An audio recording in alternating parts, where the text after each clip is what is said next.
Surətdir. Bizim Jönətdildə işləyir. Sadıq.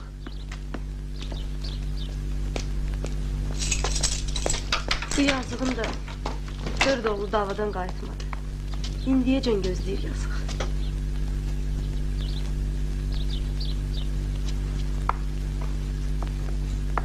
Hoş gelmişsiniz. Çox sağ. Hele bir samavarımıza ot salaq.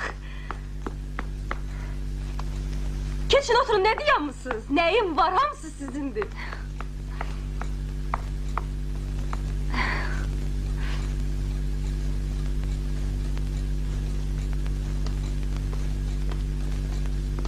Vay. Sənin güzgün də var ki. Bəs nə bilmişdin? Necə olsa şəhərli olmuşum. Mərcan, Hə, burada bir otaq zat tapmaq olar. sizi bırakan kimdi ya? Ay kız, otaq zat nədir, elə burada da qalacaqsınız.